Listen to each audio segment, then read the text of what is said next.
सासू माँ बदल गई।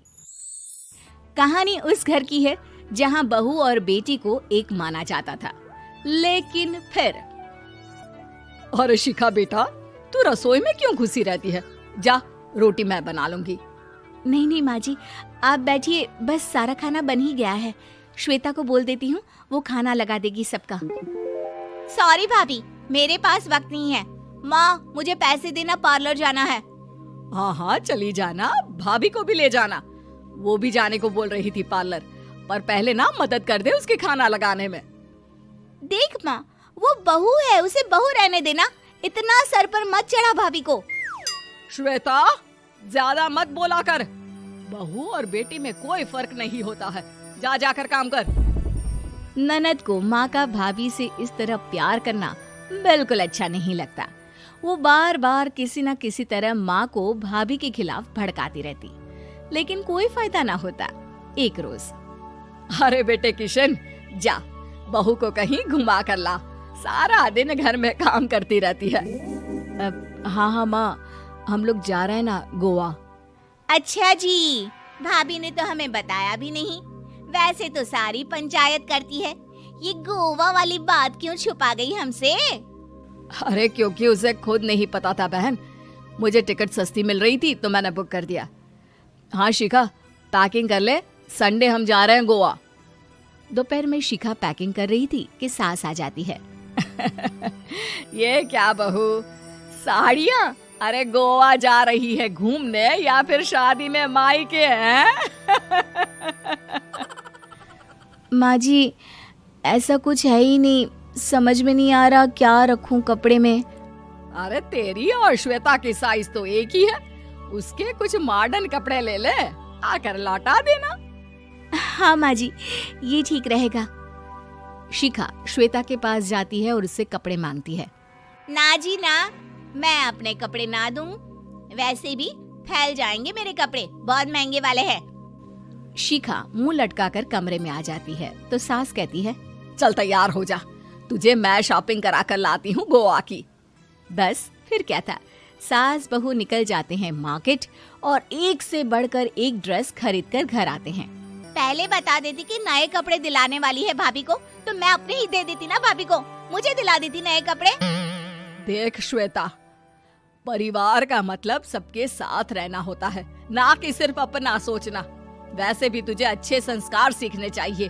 और रही बात कपड़ों की, तो शिखा, आज से घर पर भी तू मॉडर्न कपड़े ही पहनेगी। कोई जरूरत नहीं है ये साड़ी वाड़ी लपेटने की। अब क्या था, घर पर श्वेता और शिखा एक जैसे रहते। एक बार पड़ोसन आती है। अरे बेटा, अपनी माँ को तो बुलाना जरा, बात करनी है। शिखा सास को बताती है और रसोई में चली जाती है। ये आपकी बेटी बहुत बड़ी हो गई है, इसके लिए एक रिश्ता है, कहो तो बता दूं। ये बेटी नहीं बहू है, घर में सब एक जैसा ही रहता है। वैसे मेरी बेटी भी बड़ी हो गई है, कोई रिश्ता हो तो जरूर बताना। पड़ोसन रिश्ता लेकर उन लोगों के घर आती है। तब श्वेता की होने वाली सास कहती है, तो ये घर है, कितने मंजिल का है? और ये बहू ने आपकी क्या पहन रखा है, जीन्स टॉप? अरे भाई, साड़ी वाड़ी नहीं है क्या इसके पास? देखिए, सर्दी है तो साड़ी में बहू कैसे मैनेज करती, वैसे पहनती है साड़ी भी। देखिए, हम लोग ठहरे पैसे वाले लोग, कोई कमी नहीं है हम लोगों के पास पैसों की, बहुत पैसे हैं, जमीन, नौकर चाकर, कार, सब कुछ है, लेकिन घर में संस्कारी बहू चाहिए। समझ रही हैं ना आप? सास कुछ कहती कि श्वेता बोल पड़ती है, हाय रे, नौकर चाकर से लेकर जमीन, कार, पैसा, हाँ हाँ, मुझे रिश्ता मंजूर है मुझे। अरे रुक जा श्वेता, मैं बात कर रही हूँ ना। देखिए, हम लोगों के घर इतनी आजादी नहीं मिलेगी। अरे हाँ कर देना माँ, हाँ कर दे जल्दी से। सास क्या करती, बेटी की शादी ऐसे घर में कर देती है जहाँ ना उनके विचार मिलते हैं और ना ही आचार। शादी के बाद एक रोज फोन पर, श्वेता बेटा, एक बार घर आ जा, बहुत दिल करता है तुझे देखने का। माँ, वो घर पर बहुत काम होता है, कैसे आऊँ?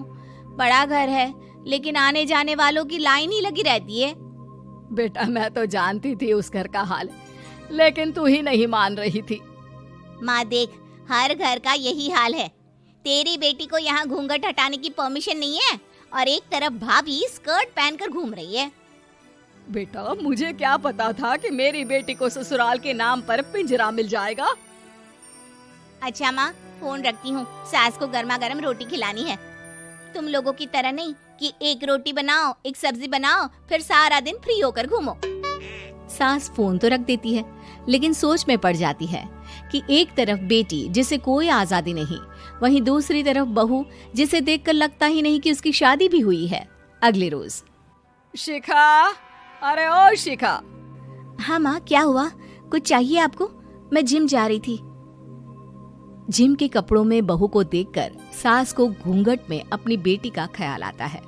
देख बहू, घर में बहू की तरह रहा कर। इतने टाइट कपड़े पहनकर जिम जाना पसंद नहीं मुझे। जा जाकर रोटी बना। रोटी? माँ अभी तो शाम के 6 बजे हैं, इस वक्त रोटी? अब क्या मेरे खाने पीने पर भी पहरा है? अरे जब मर्जी तब मैं अपने घर में खा भी नहीं सकती क्या? बहू को अजीब लगता है। वो समझ नहीं पाती कि जो सास कल तक इतनी सपोर्टिव थी, उन्हें अचानक से क्या हो गया। वो किचन में जाती है, गरम रोटी के साथ 2 तरह की सब्जी, रायता, सलाद सब लेकर सास के पास आती है। माँ जी, खाना। इतना सारा खाना? राक्षस समझा है क्या मुझे? रोटी मांगी थी मैंने गर्मा गर्म बस। पर माँ जी, रोटी खाती किससे आप? सब्जी तो बनानी थी ना। अरे भूख मर गई मेरी तेरी बहस से। जा जाकर काम कर, अंदर पूरी रसोई साफ कर। बहू अंदर चली जाती है। थोड़ी देर में श्वेता घर आती है। अरे शिखा जल्दी से चाय ला, पकवान बना, मेरी बेटी आई है। अरे नहीं नहीं माँ, ड्राइवर बाहर खड़ा है। मैं तो घर का कोई सामान खरीदने के बहाने यहाँ आ गई हूँ, मुझे जाना होगा।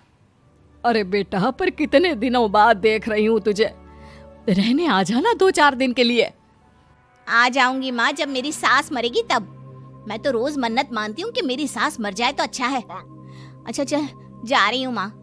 हे भगवान, कैसे कैसे दिन देखने पड़ रहे हैं मेरी बेटी को।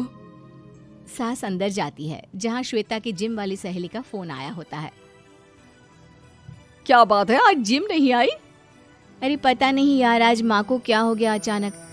पर खैर कोई नहीं, लगता नहीं कि मैं अब जिम आ पाऊंगी।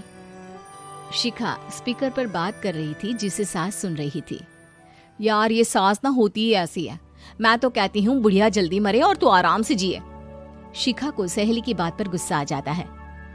माँ के मरने की कौन सा बच्चा दुआ मांगता है मोहिनी? आगे से ऐसी बात मेरे सामने मत करना। हमारे घर की शोभा ही माँ है। क्या हुआ जो थोड़ी सख्ती दिखा रही है? उसमें भी कोई ना कोई उनकी भलाई ही होगी।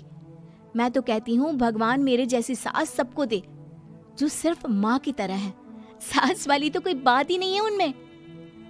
सास ये बात सुन रही थी। उनकी आंख में आंसू आ जाते हैं कि क्यों वो बेटी की किस्मत में बहू को भी भागीदार बना रही थी। शिखा, अरे ओ शिखा, क्या हो गया? जिम नहीं जाना क्या?